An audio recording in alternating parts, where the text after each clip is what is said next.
안녕하세요. 오늘 숙제가 전화 많습니다. 네. 오늘 숙제가 많아요. 네. 그제 할 걸 못했죠. 그죠? 벤처기업 관련돼서. 네네. 네. 그거 제일 먼저 하시고, 음. 그 다음에 탄핵 실적하고, 트럼프의 시리아 주둔, 이 미군 출수 문제, 예, 이렇게. 네, 제 생각을 말씀드리겠습니다. 예, 예. 경제 어려움에 대해서는 우리가 익히 알고 있고요. 예, 예. 저는 또 최근에 이제 이 벤처기업에 대해서 주변에서 이제 실질적으로 이제 굉장히 심각한 상황을 좀 경험들을 하고 있기 때문에 아마 일반 국민들께서는 이런 구체적인 부분에 대해서는 잘 모르실 거예요. 예. 근데 지금 현재 이 문재인의 전체적 경제 전반적 부분에 대해서는 이미 알고 있고, 실질적으로 이제 이 소득주도 성장론의 어떤 두 축인 이 최저시급제 인상하고, 주 52시간이 이 대한민국 벤처기업에 어떻게 얼마나 영향을 미치는지, 예. 부분에 대해서 이제 좀 말씀을 우선 드릴게요. 예. 사실 이제 이 우리나라의 주식시장 코스닥과 코스피라는 두 시장이 있는데, 이 코스닥이라는 건 사실 대부분의 벤처기업들이, 성공한 벤처기업들이, 결국 이제 이 코스닥에 상장을 해가지고, 예. 그게 어떻게 보면 많은 창업하는 분들의 꿈이거든요. 예. 자, 그런데 대부분 아시다시피 이제 젊은 학생들 같은 경우도 이제 취업자들 같은 경우도 기업에 취업을 하는 부류가 있고 아니면 창업 이 두 가지 방향으로 가거든요. 예. 사실 또 정부에서는 끊임없이 이제 취업이 어려우니까 예. 창업 지원을 많이 하고 동료를 많이 합니다. 예. 그래서 젊은 친구들이 창업을 하게 되면은 많은 어떤 지원을 해줘요. 예. 또 실질적으로 또 젊은 친구들도 대기업이나 또는 좋은 직장에 취업하고자 하는 꿈도 있지만 현실적으로 쉽지도 않고 또 나름의 이제 창업의 길로 가는 친구들도 있는데 사실은 이제 우리가 창업하는 꿈은 말씀드렸다시피 이제 어떤 벤처 인증을 받고 자기들이 어떤 추구하는 그런 어떤 새로운 사업을 성공시켜가지고 어떤 코스닥을 상장한다거나 또는 그게 또 확대된 미국의 나스닥을 가가지고 자기들의 어떤 경제적인 꿈을 실현하는 게 대부분의 어떤 창업자들의 어떤 바람이죠. 목표고. 네. 네. 그리고 정부에서는 항상 지원을 해왔거든요. 그래서 그거를 김대중 때부터 계속 그거를 벤처기업 인증 제도도 만들고 또 옛날 이제 MB 정부 때는 이제 이노비즈라는 기술 혁신 기업이라는 것도 이렇게 만들고 했었는데 근데 거기에 이제 근본적으로 뭐냐면요. 대부분의 창업하는 사람들 특징이 뭐냐면 어떤 아이디어나 기술은 가지고 있는데 사실 돈이 없어요. 그렇지 않겠습니까? 창업하는데. 예. 그래서 정부에서 많은 지원 프로그램이 있는데 근데 이제 이 환경이 뭐냐면은 특히 대한민국 같은 경우는 아시다시피 IT 이 기술이 세계적인 어떤 그런 수준이었고 우리나라 어떤 경제 산업의 핵심적인 어떤 견인차 역할을 했던 게 이 IT 산업이었단 말이에요. 바로 IT를 확대해 보면은 삼성전자 반도체 같은 경우부터 해가지고 굉장히 다양하게 우리가 이제 어떤 판단할 수가 있는데 근데 거기에는 이제 반드시 이제 선행되는 게 뭐냐면은 근무 시간이 사실은 젊은 친구들이 창업할 때 거의 20시간 일한다고요. 그러니까 자기들 꿈을 가지고 어떤 사무실을 얻어가지고 심지어 매트리스를 깔아놓고 정말 거기서 모든 올인한다고요. 자기들 청춘을. 예. 그래서 거기에서 또 뜻이 맞는 친구들끼리 같이 이 회사도 설립해서 또 지분도 같이 나누고 소위 말해서 꿈이거든요. 그 친구들이. 예. 거기에는 소위 주 52시간 하는 개념 자체가 없어요. 주 100시간도 넘어요. 또 그렇게 열정적으로 일한 결과 자기들이 나름대로 어떤 사업적 성공을 하면은 꿈을 실현하고 스탁 옵션도 주고 또 그랬기 때문에 우리나라의 어떤 코스닥 수없이 많은 코스닥의 이 등록된 그 어떤 그 CEO들이 그런 뭐 성공 사례죠. 사실 뭐 안철수 같은 경우도 뭐 그런 연장선상의 하나라고 보면 된다요. 우리나라의 게임 산업도 마찬가지고. 그래서 거기에는 필연적으로 뭐냐면 그 시간 개념이 없는 거예요. 특히 개발한다는 거는 정말 그 밤늦게까지 정말 불 켜놓고 자기들은 모든 거를 쏟아부는 게 개발의 어떤 환경이거든요. 예. 그런데 거기다가 주 52시간이라는 그 강제적인 어떤 그 시간을 이 제도화시키고 법적으로 강제화시켜버리면은 그게 정상적으로 공무원처럼 뭐 9시 출근 6시 퇴근하고 그런 있을 수가 없다고요. 그래서 미국의 실리콘밸리 같은 경우도 사실은 그 모든 그 젊은들의 꿈을 안고 거기서 좋은 아이디어와 좋은 기술을 가지고 정말 마음이 맞는 사람들끼리 모여가지고 그 꿈을 실현하는 게 실리콘밸리라고요. 거기는 항상 많은 그 벤처 캐피탈 같은 어떤 그 자금을 또 좋은 아이디어가 있으면 자금을 투입하고 또 거기에 또 자금을 받은 이 기업하는 젊은 친구들은 정말 그 뭐 일주일에 100시간 이상 일하다시피 모든 걸 쏟아붓는다. 그것이 바로 어떤 그 벤처의 어떤 그 환경이고 또 젊은이들이 꿈을 실현하기 위해서 절대적으로 필요한 그 조건의 환경이거든요. 예. 그래서 지금은 당장 고생하더라도 자기 꿈을 실현하는 게 그게 이제 벤처 환경이고 한데 그걸 이번에 이 주 52시간이라는 그 강제 시행으로 인해가지고 젊은이 꿈을 완전히 삭을 잘라버렸다고요.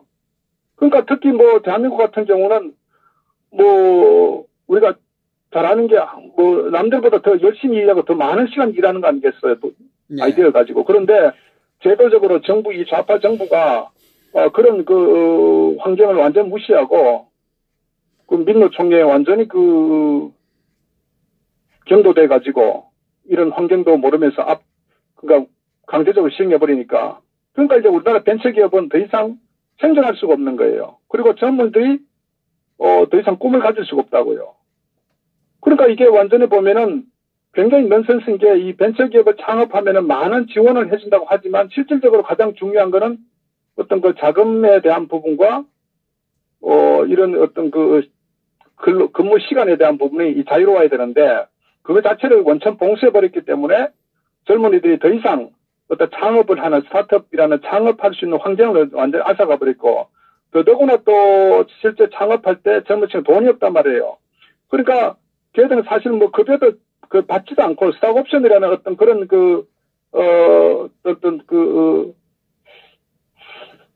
뭐 조건을 제시하면서 이제 같이 꿈을 실현하는데 그러니까 이 최저 시급제라는 이 강제를 또 시행해버렸기 때문에 제가 볼 때 대한민국에서 더 이상 IT 어떤 새로운 어떤 산업이 또는 새로운 어떤 신생기업이 나올 수가 없다. 그래서 사실은 심각한 거는 이 기본적인 뭐 큰 경제 전체에 봤을 때 이 주 52시간과 이 최저 시급제가 자영업이나 중소소상공인자에게도 굉장히 심대한 타격을 줬지만은 특히 우리나라의 어떤 그 IT 문화를 이끄는 이 벤처기업의 삭을 완전히 잘라버렸다. 그래서 저는 이 문재인 좌파 정권이 얼마나 젊은 그 친구들에게 꿈을 앗아갔는지, 저는 앞으로 시간이 지나면서 좀 더 아마 명확해질 것이다. 그래서 이 문재인 좌파 정권이 아마추어, 기업에 대해 전혀 어떤 그 경험도 없고, 정말 어떤 경제적인 어떤 이론적인 개념도 뒷받침되지 않은 이 아마추어 좌파 정권이 대한민국 경제를 송두리째 앗아간 것뿐만 아니라 젊은들의 어떤 그 꿈과 청춘조차도 저는 완전히 막아버렸다. 이것을, 많은 국민들이 알아야 된다고요.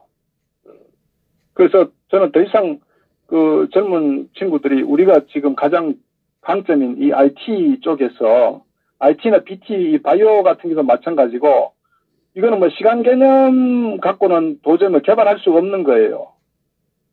그래서 저는 기본적으로 이 좌파 정권의 어떤 1년 반, 약 2년 남짓 이 시간이 이 동안에 대한민국의 어떤 그 경제삭을 잘라버렸다는 그것이 이제 제가 첫 번째 좀 말씀드리고 싶은 겁니다. 결국 뭐 벤처기업을 주겠다는 것은 뭐 청년들을 주겠다 하고 또 일맥상통한 부분인가요?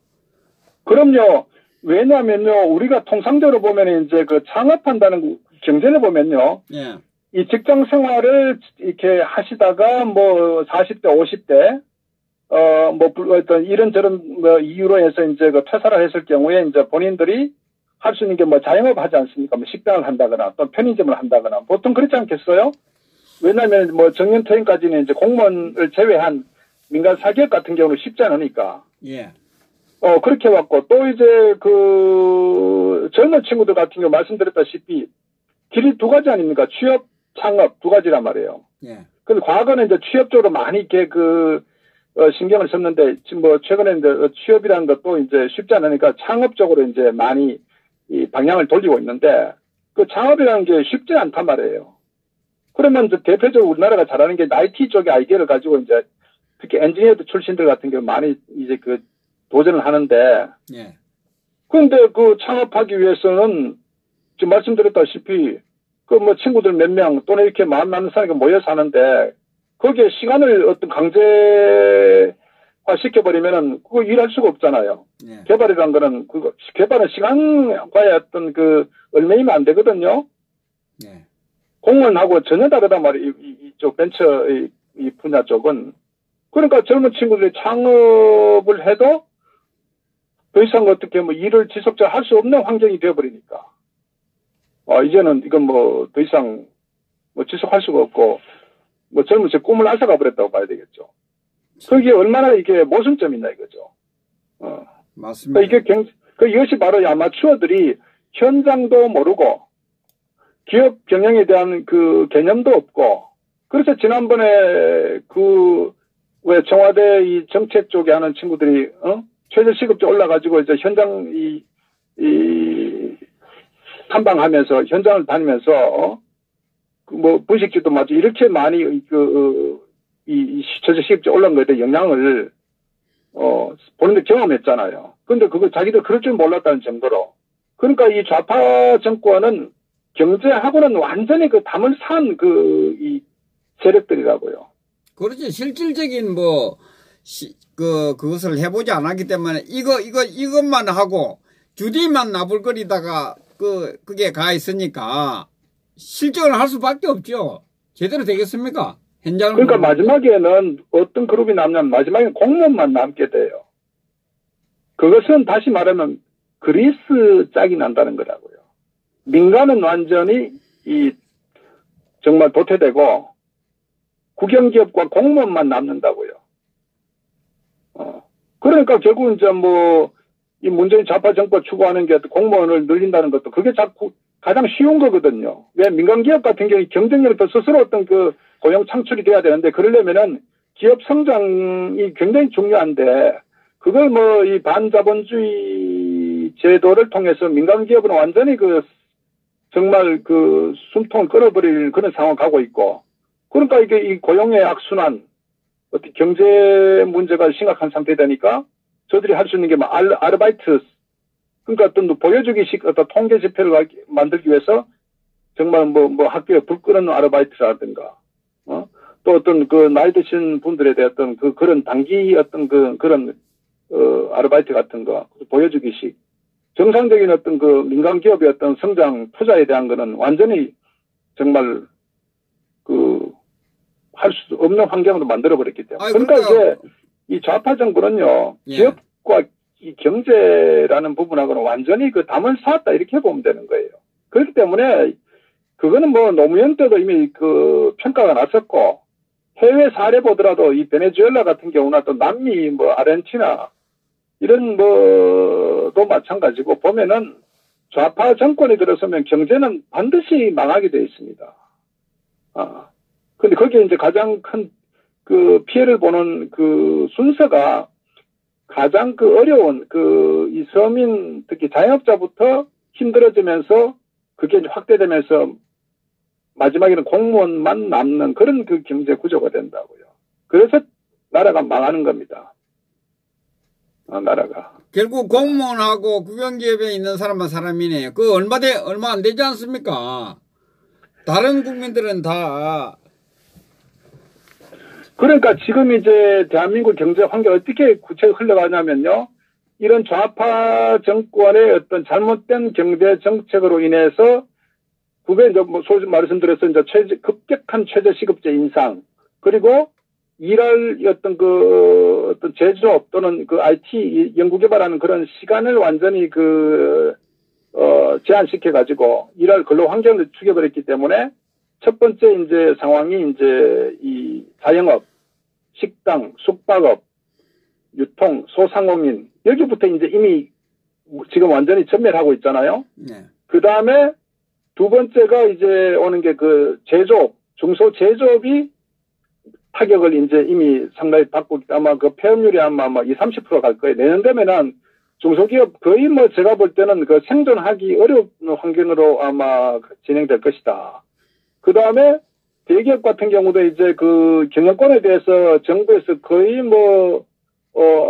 압박을 가해서 경영권은 뭐 삼성 같은 경우도 뭐 어떤 그런 정치적 의도를 가지고 경영권 승계를 지금 못하게 하려고 해요. 그래서 이 삼성바이오 같은 경우 그런 연장선상에도 보고 있고, 그러니까 이제 대기업가도 투자를 안 하니까 직원들은 이제 신규 직원을 뽑지 않죠. 예. 그리고 또 해외로 전부 다 이렇게 다 이제 제조 기지를 다 이전해버리고, 그러니까 국내는 제조업 공동화 현상이 이제 나타나고, 직원들은 더 이상 뽑지 않고, 그러니까 이제 가장 힘든 계층부터 점점 어려워지면 가장 먼저 피해를 보고, 그래서 마지막에 지금 남는 쪽이 이제 공무원이다. 그 사실 베네수엘라 같은 게 그렇게 가는 거예요. 그 지금 대한민국은 이대로 가면요, 문재인이가 앞으로 3년을 더하게 되면요, 대한민국은 그리스 플러스 베네수엘라 그 두 가지 복합 모델로 대한민국 망할 때 있다. 이렇게 보면 돼요. 아유, 그리스나 뭐 베네수엘라 이 사람들은 좀 또 끈질긴 면이 있지만 대한민국은 그렇게 되면 성질이 급해서 난리 납니다. 그러니까 이제 지금 그 언론이 지금 그 좌파 정권에 이 장악된 상태고, 이 통계 지표도 자기들 마음대로 이렇게 마음대로 하려고 이런 지금 상황에 실제 그 현장에서 국민들은 거의 뭐 아우성 소리가 나죠. 아시다시피 지금 식당 가면 9시 넘어가면 밥 못 먹잖아요. 거의 식당 가지도 않고 또 손님도 없는 상태고 대부분 다 막 폐업, 임대 막 곳곳에 하면 그럴 거예요. 그러니까 그 부분이 내년 되면 훨씬 심해진다고요. 큰일 났습니다. 네, 하여튼. 예, 요거는 그 정도 하시고. 네, 그렇죠. 그렇게 하시죠. 예. 예.